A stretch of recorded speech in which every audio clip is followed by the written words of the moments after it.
1947లో India Pakistan war ఎందుకు జరిగింది? LOC అంటే ఏంది? జమ్మూ కాశ్మీర్ చట్టపరంగా మనదే అయినా ఇంకా 30% పాకిస్తాన్ కంట్రోల్లో ఎందుకుంది? కాశ్మీర్ ఉండే లోకల్స్ కి ఇండియా అంటే ఎందుకు పడదు? వాళ్ళు ఎందుకని ఇండియాలో కలవాలనుకోవట్లేదు?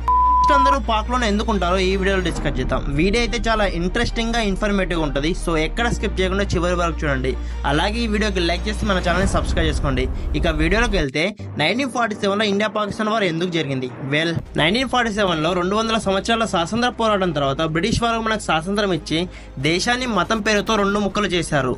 ఇండియాకి స్వాతంత్రం వచ్చినప్పుడు ఇండియాలో మొత్తం 550 ప్రిన్సెస్ స్టేట్స్ ఉండేవి. అవే స్వాతంత్ర రాజ్యాలు. బ్రిటిష్ వారు ప్రతి రాజ్యానికి రాజుకి 3 ఆప్షన్స్ ఇచ్చారు.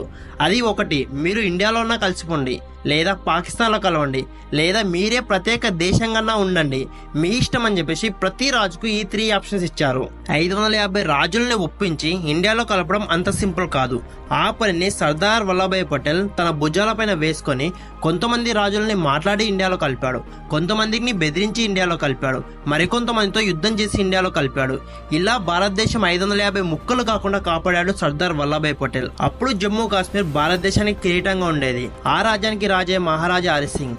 ఆయన జమ్మూ కాశ్మీర్ ని పాకిస్తాన్ లో కలపలేడు, ఇండియాలో కలపలేడు, ప్రత్యేక దేశంగా ఉండడానికి నిర్ణయం తీసుకున్నాడు. అప్పుడు జమ్మూ కాశ్మీర్ పాకిస్తాన్ది కాదు, ఇండియాది కాదు. జమ్మూ కాశ్మీర్ అనేది ఒక ప్రత్యేక దేశం. 1947లో ఇండియా కూడా మహారాజా హరి సింగ్ నిర్ణయాన్ని గౌరవించి జమ్మూ కాశ్మీర్ జోలికి పోలేదు. కానీ పాకిస్తాన్ అలా కాదు. పాకిస్తాన్ ప్రత్యేక దేశమైన 2 నెలలకి జమ్మూ కాశ్మీర్ మీద కన్నేసింది. జమ్మూ కాశ్మీర్ ని ఎలాగైనా ఆక్రమించుకోవాలనుకుంది. దానికోసం మాస్టర్ ప్లాన్ వేశాడు జిన్నా. పాకిస్తాన్ ఆర్మీ పాకిస్తాన్ లో కొండలపై ఉండే కొంతమంది గిరిజనులతో కలిసి పాకిస్తాన్ జిహాద్ ఆర్మీగా ఏర్పడింది. ఆ పాకిస్తాన్ జిహాద్ ఆర్మీ జమ్మూ కాశ్మీర్ లోకి చొరబడి కేవలం 7 రోజుల్లోనే కంటి కనిపించిన 6 లక్షల మందిని చంపేశారు. అందులో చాలా మంది హిందువులే ఉన్నారు.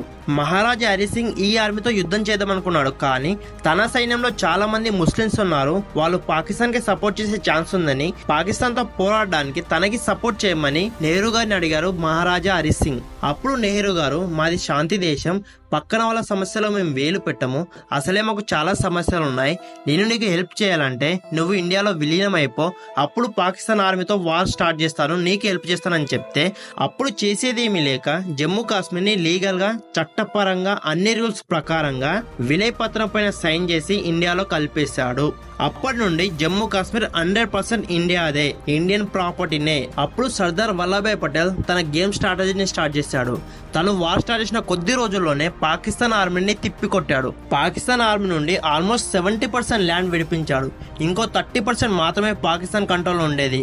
ఇంకా కొంచెం ఓపిక పట్టుంటే జమ్మూ కాశ్మీర్ 100% మన కంట్రోల్లోనే ఉండేది. మనకిప్పుడు ఈ జమ్మూ కాశ్మీర్ సమస్య ఉండేది కాదు.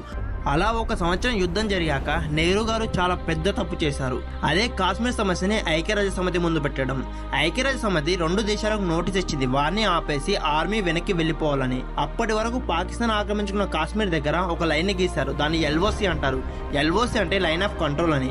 ఆ లైన్ ని పాకిస్తాన్ వాళ్ళు దాటి ఇండియాలోకి రావద్దు, ఇండియన్ ఆర్మీ కూడా ఆ లైన్ దాటి మన కాశ్మీర్ కి వెళ్ళకూడదు. ఆ తర్వాత కొన్ని రోజులకి జమ్మూ కాశ్మీర్ లో ఓటింగ్ పెట్టి జమ్మూ కాశ్మీర్ ప్రజలు ఇండియాలో కలవాలనుకుంటే జమ్మూ కాశ్మీర్ ఇండియాకి, పాకిస్తాన్ లో కలవాలనుకుంటే జమ్మూ కాశ్మీర్ పాకిస్తాన్ అని చెప్పి ఐక్యరాజ్య సమితి యుద్ధాన్ని ఆపింది. కానీ 75 సంవత్సరాలైనా ఇంకా అక్కడ ఓటింగ్ జరపలేదు.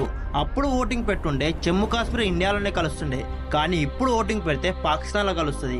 ఎందుకంటే ఈ 75 సంవత్సరాల్లో పరిస్థితులు చాలా మారాయి. ముఖ్యంగా ఈ 75 సంవత్సరాల్లో ఎప్పుడైనా ఓటింగ్ జరుపుతారని, జరిపే ఛాన్స్ ఉందని హిందువులందరినీ వెలగొట్టేశారు లేదా చంపేశారు. ముస్లిమ్స్ మైండ్ వాష్ చేసి పాకిస్తాన్ లోని కలవాలని ఒప్పించారు. పాకిస్తాన్ గవర్నమెంట్ చాలా మంది ఉగ్రవాదుల గ్రూప్స్ ని ఇక్కడే తయారు చేసింది, భారత్ పైకి ఉసిగొల్పింది. జమ్మూ కాశ్మీర్ 100% మనదే, కానీ జమ్మూలో ఉండే ప్రజలు మన వాళ్ళు కాదు. ఇప్పుడు జమ్మూ కాశ్మీర్ లోకల్స్ ఉగ్రవాదులకి చాలా సపోర్ట్ చేస్తారు.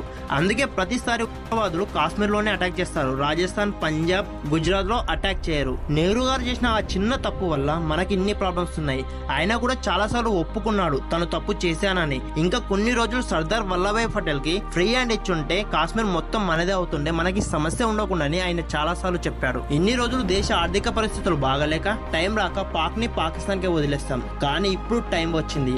ఆల్రెడీ వార్ స్టార్ట్ అయింది. ఇండియన్ ఆర్మీ కనుక కాన్సన్ట్రేషన్ చేస్తే 2 రోజుల్లోనే 100% కాశ్మీర్ మన కంట్రోల్లోనే ఉంటుంది. ఇప్పుడు కాకపోతే ఎప్పటికైనా కాశ్మీర్ మనదే.